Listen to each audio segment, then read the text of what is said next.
일단은 이 HBM 자체는 이 로드맵 자체는 앞으로 한 몇 년 이상은 계속 다 만들어져 있습니다. 빠르면 올해 하반기 정도에는 HBM4, 다음 이제 6세대 HBM이죠. 이 6세대 HBM의 양산이 시작이 될 것으로 보고 있고요. 이 CXL이 추구하고 있는 것은 메모리하고 메모리기를 이어줄 수 있는 이런 부도심들끼리를 왔다 갔다 하게 만들어낼 수 있는 2호선 같은 개념이죠. 그러면은 이제 굳이 우리가 이것을 느린 D램에다 올리지 않더라도 HBM to HBM 혹은 훨씬 빠른 예를 들어서 GDDR to GDDR 이런 식의 어떻게 보면 메모리를 버추얼리 확장하는 그런 느낌이 나오는 거죠.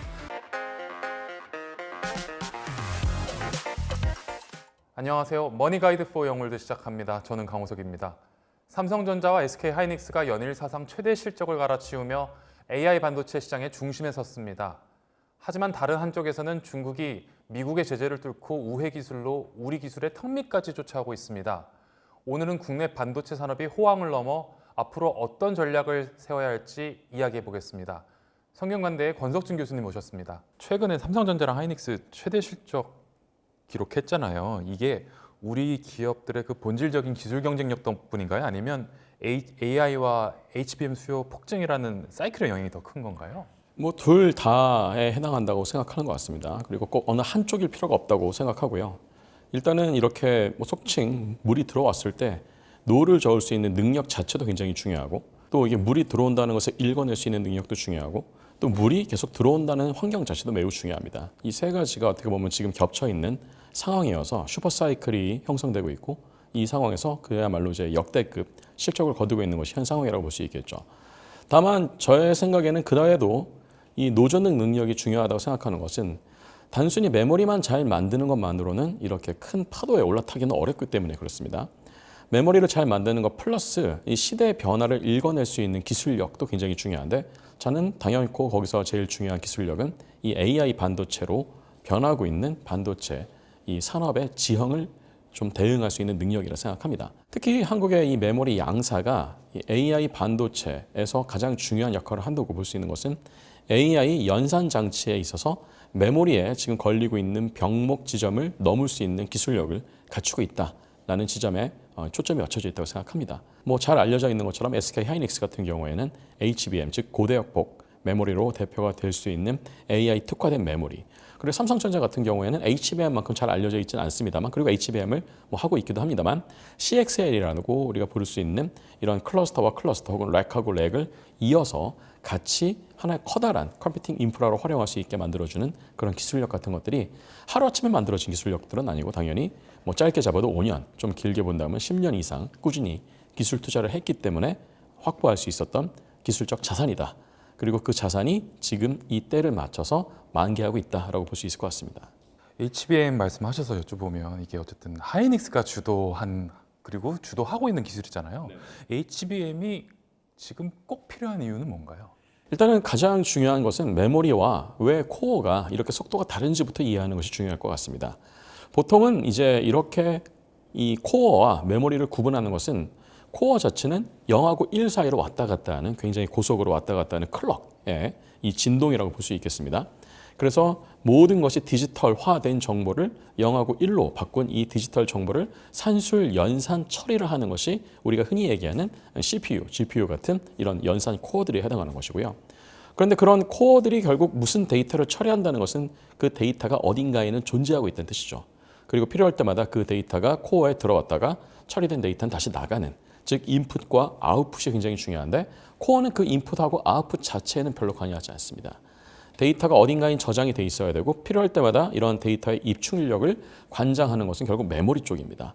그런데 코어는 아까 말씀드렸던 것처럼 0하고 1 사이만 왔다 갔다 하면 되고 그래서 수 기가헤르츠 단위의 이런 아주 높은 진동수를 가지고서 이것을 처리할 수 있는 반면 메모리는 일단은 이 물리적인 메모리 저장 장치에 데이터를 저장하는 것에도 시간이 많이 걸리고요. 그리고 딱 대기하고 있다가 필요할 때마다 이 데이터를 다시 가져와야 되는데 가져오는 것 자체는 이제는 0하고 1의 클럭스가 아닌 일종의 대역폭이라 부르는 일종의 고속도로에 올라타서 데이터를 보내야 하는 전송 속도에도 또 제한이 걸립니다. 그러다 보니까 이렇게 코어하고 메모리를 나눈 구조를 저희는 폰 노이만 아키텍처를 부르는데 폰 노이만 아키텍처를 벗어나지 못하는 한 코어는 속도가 점점 빨라지는 반면 메모리는 그 속도를 쫓아갈 수 없어서 생길 수밖에 없는 이 속도의 격차가 큰 이슈가 되는 거죠. 그래서 이런 격차를 저희는 메모리 장벽이라고 부릅니다. 이게 AI가 본격화되기 전에도 항상 문제였지만 AI가 이제 우리 생활에 더 밀접하게 들어오고 그야말로 파운데이션 모델이라고 부를 수 있는 커다란 파라미터 규모를 갖고 있는 이런 인공신경망을 기반으로 하고 있는 생성형 AI에 파라미터 공간이 너무 많아지다 보니까 이제는 이 격차가 더 재앙적인 수준으로까지 좀 넓어진 거죠. 예를 들어서 그냥 우리가 워낙에 익숙해져 있었던 범용 메모리 반도체, 뭐 DRAM이나 NAND 플래시 같은, 뭐 ESSD 같은 이런 범용 반도체에서 데이터를 저장했다가 가져오는 것은 너무 느린 겁니다. 그나마 이 속도의 격차를 완화하기 위해서 훨씬 고속도로의 차선을 넓혀주고 평면도 모자라서 입체적으로 3차원으로 바꿔주고 그리고 고속도로에서의 제한 속도를 훨씬 더 높여준 개념의 메모리가 필요하다라는 쪽으로 기술에 대한 수요가 생기기 시작했고 그 수요에 정확하게 대응을 하기 시작한 이 업체가 바로 SK 하이닉스고 그래서 하이닉스가 만든 이 HBM은 AI 시대가 본격화되기 전부터 이미 어느 정도의 기술적인 개념이 잘 쓰여왔습니다만 AI가 본격화되고 나서부터 특히 엔비디아의 GPU가 현재 우리가 알고 있는 생성형 AI의 이 트레이닝, 즉 학습을 위한 최고 성능을 갖출 수 있는 연산 장치로 등극을 하기 시작하면서 거기에 제일 맞춤형으로 그 가장 근접거리에서 이것을 지원할 수 있는 메모리로서 HBM이 낙점이 된 것이고 그래서 HBM에서 하이닉스가 어떻게 보면은 거의 독점에 가까울 정도의 지배력을 갖추게 된 배경이 되는 것이기도 한 것이죠. 이게 HBM 전성시대는 얼마나 더 이어질 거라 보시나요?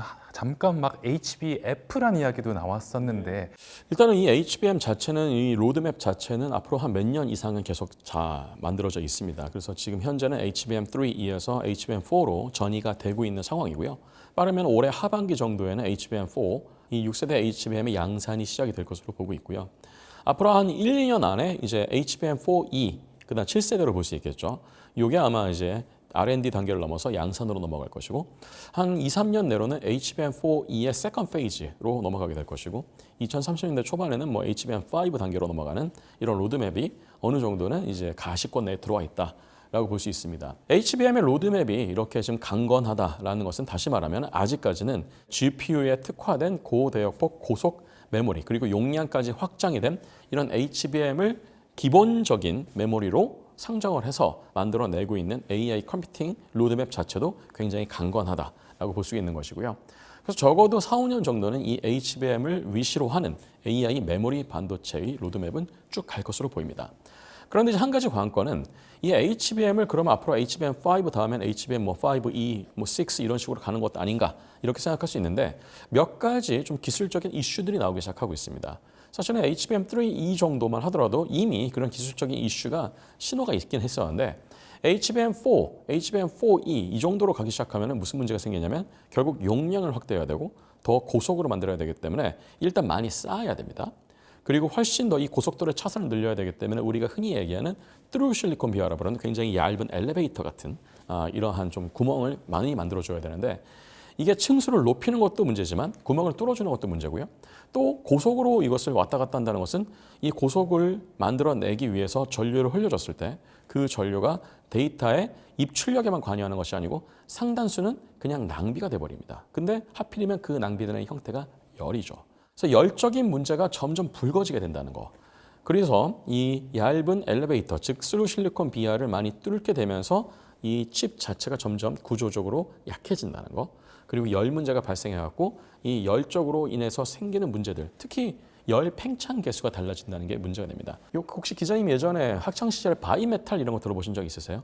서로 열 팽창 개수가 다른 두 가지 금속을 붙여놓고 뜨거울 때는 팽창해서 잘 되는 쪽이 더 팽창을 많으니까 휘어지고 그러다가 스위치를 건들면 불이 탁 켜지고 다시 식으면 다시 원상태로 돌아오면서 스위치에서 멀어지니까 불이 탁 꺼지고 즉 열의 어떤 이 오르락 내리락 하는 자극 때문에 전기 스위치를 켰다 껐다 할 수 있는 그런 것들 저희가 바이메탈이라고 불렀죠. 이 바이메탈의 작동 원리는 두 금속의 열 팽창 개수가 다르기 때문에 생겼던 거거든요. 즉 휘어지죠. 그런데 이거는 바이메탈을 만들 땐 좋은데 HBM을 만들 때는 굉장히 안 좋은 문제가 됩니다. 왜냐하면 HBM은 이 D램이 올라가는 기판과 D램하고 D램 사이를 좀 절연체로 만들어주는 이 패키징 소재의 물성이 다르기 때문인데 물성이 다를 수밖에 없는 이유는 애초부터 D램 기판은 전기가 잘 통하는 배선이 잔뜩 깔려 있고 요 사이를 메꿔주는 요 기판은 전기가 통하지 않게끔 만들어줘야 되기 때문에 물성이 다를 수밖에 없는데 전기적인 물성만 달라지는 것뿐만 아니라 이런 열물성 그리고 이런 팽창계수 같은 기계적 물성이 달라진다는 게 문제가 됩니다. 그런데 아까 말씀드렸던 것처럼 고속이 되고 고대역폭이 되니까 메모리에서 열이 더 많이 발생할 텐데 이 열을 빨리 방출해 주지 않으면 결과적으로는 뜨거운 쪽은 더 많이 팽창하려고 그럴 것이고 더 잘 팽창하는 재료와 그렇지 않으려는 재료 사이에는 이 경계면에서 긴장 관계가 생기겠죠. 누구는 팽창하려고 그러고 누구는 팽창하지 않으려고 그러니까 아까 말씀드렸던 것처럼 휜다든지 심지어는 이 계면이 찢어집니다. 아니면 금이 가든지. 그래서 이런 문제가 생기면 사실은 이 메모리의 수명 자체가 짧아집니다. 그리고 가다가 작동을 멈출 수도 있고 심지어는 작동하다가 그동안에 만들었던 데이터들이 다 날아가는 불상사가 생길 수도 있겠죠. 이게 그래서 HBM이 마냥 쌓기만 한다고 능사도 아니고 구멍을 많이 뚫는다고 하는 것도 능사는 아니고 고속으로 간다고 하는 것도 능사는 아니다라는 거죠. 이런 문제는 언젠가는 어떤 식으로는 해결은 되겠습니다만 결과적으로는 이 문제 자체는 지금과 같은 폼팩터로 갈 경우에는 쉽게 해결하기는 어려운 구조적인 문제에 해당하기 때문에 HBM은 HBM대로 물론 가긴 하겠습니다만 그 문제를 어느 정도는 우회할 수 있는 보조 메모리들 그리고 좀 더 새로운 개념의 AI 특화된 메모리들이 여러 단계에서 새로운 종류의 메모리 수식 계열화를 이룰 가능성이 좀 높다고 생각합니다.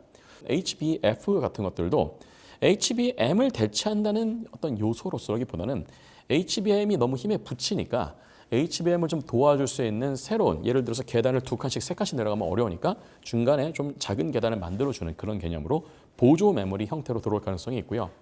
특히나 플래시는 꼭 HBF라는 이런 HBM스러운 형태가 아니라 하더라도 지금 최근에 이슈가 되고 있는 추론형 AI에서 가장 중요한 핵심이 되고 있는 병목 지점인 이 디코드 단계에서 문제가 되는 이 KV 캐시 메모리를 어느 정도는 HBM의 부담을 같이 분배할 수 있는 개념으로 쓰이게 될 가능성이 높다고 생각합니다.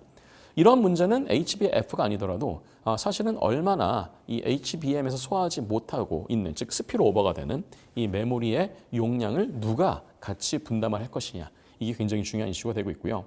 그럼 HBM은 좀 많이 쓰면 되는 거 아닙니까? 뭐 GPU 근처에 지금 HBM이 4셀이 박혀 있는데 그럼 옆에다가 뭐 4셀을 하나씩 더 해갖고 만들면 되는 거 아닙니까? 라고 생각할 수 있는데 그렇게 하는 게 불가능한 건 아닙니다. 근데 그렇게 할 경우에는 HBM 고유의 정점이 점점 희석이 됩니다. 일단 최대한 가까이 있어야 되고요. 그리고 이 물리적인 거리가 우리가 봤을 땐 별 차이가 안 나는 것처럼 보이지만 수 센티미터의 차이라고 하면 이게 수 나노세컨에서 수 마이크로세컨 정도의 이 시간의 누적이 되기 시작한다는 거. 그러면은 사실은 지금은 우리가 얼마나 이 시간 지연을 줄이냐도 중요한 마당이기 때문에 마냥 HBM을 늘리는 것만은 능사도 아니고 그리고 칩의 면적 자체, 우리가 다이 면적이라고 부르는데요. 이 칩의 면적 자체도 한계가 있기 때문에 HBM한테 모든 것을 다 몰빵하기는 어렵습니다. 그래서 아까 말씀드렸던 것처럼 기존의 메모리 업계에서 밀고 있는 메모리 수직 계열화는 물론이고 AI 맞춤형, 특히 추론형 AI에 적합하게 최적화가 된 새로운 종류의 이 수직 계열화된 메모리가 중요해질 것이고 거기에서도 여전히 HBM은 중요하겠지만 HBM 다음에 바로 DRAM이 나왔던 그런 구조하고는 달리 HBM 그 다음에 이런 KV 캐시 전용의 새로운 플래시 기반의 메모리 그리고 인터컨텍스트 메모리 시스템이라고 부르는 또 어떻게 보면 새로운 단계의 메모리 그리고 나서 CPU에 근접하고 있는 DRAM 그리고 그 다음에는 좀 장기적인 메모리를 담당할 수 있는 SSD 같은 형태로 좀 더 이 수직 계열화된 구조가 더 다변화가 될 것이고 더 세밀해질 것이다. 이런 관점에서 봤을 때 HBM을 대체한다기보다는 HBM을 필두로 하고 있는 조금 더 최적화된 메모리의 지연을 줄일 수 있는 방향으로 기술이 진화할 것이라고 예상해 볼 수 있겠습니다. HBM을 대체하는 게 생기는 게 아니고 결국은 HBM과 함께 시너지를 이룰 넥스트가 계속 잇따라서 나올 것이다. 네, 뭐 사실은 근데 사실 저희가 끝판왕이라고 부를 수 있는 것은 왜 굳이 그러면 HBM을 계속 써야 되느냐? 라고 생각을 해볼 수도 있을 것 같아요. 그래서 이제 또 요즘 많이 나오고 있는 것 중에 하나는 사실 메모리라고 하는 것도 특히 DRAM, HBM의 기본 요소가 되고 있는 DRAM이라고 하는 것도 결국은 트랜지스터가 필요하고 지금 트랜지스터는 사실상 2차원 트랜지스터처럼 만들어집니다. 뭐 물론 모양 자체는 3차원이지만 작동하는 방식 자체는 2차원에서 돌아다니고 있다고 볼 수가 있는데 그럼 이런 생각을 해볼 수도 있을 거예요. 왜 우리가 굳이 2차원으로 만들어야 되는가? 3차원으로 만들면 안 되는가? 3차원으로 만들면 같은 단위 면적이 아니고 이번엔 같은 단위 부피에 훨씬 더 많은 정보 처리를 할 수 있는 요소들을 집적을 할 수 있는 거죠.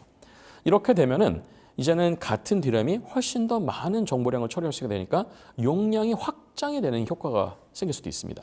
문제는 2차원을 만드는 것도 쉽지가 않은데 왜냐하면 패터닝을 해야 되고 애칭을 해야 되니까 3차원을 만드는 것은 훨씬 더 어려울 거라는 거죠. 물론 이 난도가 높은 것을 극복한다면 새로운 신세계가 열리는 거죠. 다만 지금 당장 있을 수 있는 기술로 보기에는 아직은 좀 난도가 있지만 궁극적으로 그쪽 방향으로 가게 될 경우에는 지금 우리가 고민하고 있는 상당수는 좀 해소가 된다라고 볼 수 있을 것 같고요.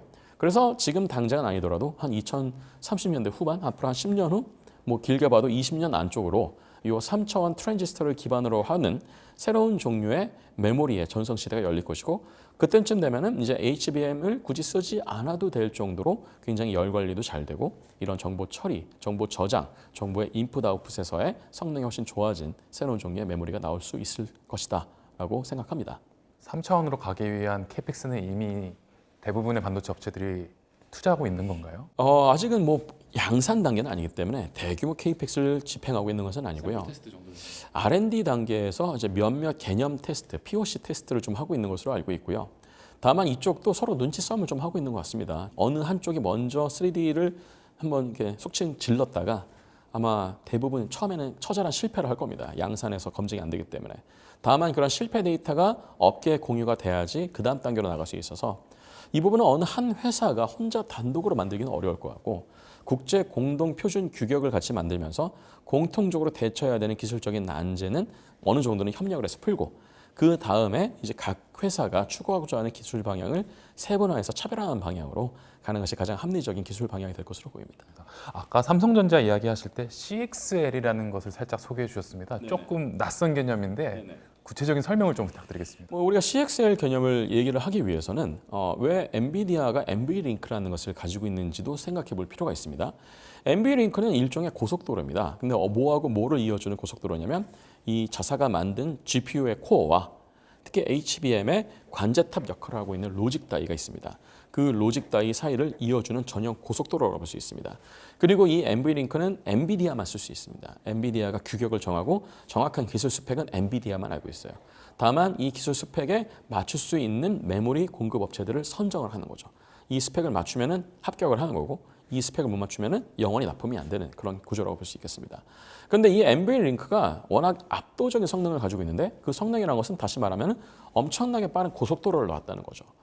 그런데 이제 삼성이 추구하고 있는 CXL은 코어하고 메모리의 관제센터를 이어준다기보다는 메모리의 관제센터와 또 다른 메모리의 관제센터를 이어주는 이번에는 환영 고속도로라고 보시면 될 것 같습니다. 그래서 NVLink는 도심지와 이런 부도심지를 이어주는 좀 방사형 고속도로라면 이 CXL이 추구하고 있는 것은 메모리하고 메모리기를 이어줄 수 있는 이런 부도심들끼리를 왔다 갔다 하게 만들어낼 수 있는 뭐 2호선 같은 개념이죠. 근데 그 2호선을 훨씬 빠르게 만들어준다는 겁니다. 근데 이렇게 하면 좋은 게 뭐냐면 예를 들어서 아까 제가 HBM의 용량이 부족하면은 HBM에서 스피로버 되는 것을 뭐 D램으로 보내면서 지연이 생길 수 있다고 말씀드렸잖아요. 근데 만약에 내 옆에 있는 HBM이 놀고 있다면 내 소속은 아니지만 나하고 직접 연결된 HBM은 아니지만 내 바로 옆집에 있는 HBM 만약에 놀고 있다면 그럼 잠깐 그 HBM 자원을 빌려올 수도 있겠죠. 그러면은 이제 굳이 우리가 이것을 느린 D램에다 올리지 않더라도 HBM to HBM 혹은 훨씬 빠른 뭐 예를 들어서 GDDR to GDDR 이런 식의 어떻게 보면 메모리를 버추얼리 확장하는 그런 느낌이 나오는 거죠. 근데 단순히 확장만 하는 것으로는 이게 부족하고요. 확장을 했을 때 내가 만약에 옆집까지 가야 되는데 옆집이 막 엄청나게 멀어요. 아니면 옆집까지 가는데 1시간이 걸려요. 그러면 사실 옆집이 있으나 마나 하죠. 바로 옆집 가는데 현관문만 열면 바로 갈 수 있어요. 바로 내 아파트 바로 옆에 있는 그야말로 현관문 자체도 필요 없어요. 그냥 왔다 갔다 할 수 있어요. 그런 개념에서 만들어진 것이 바로 CXL이라고 볼 수 있겠습니다.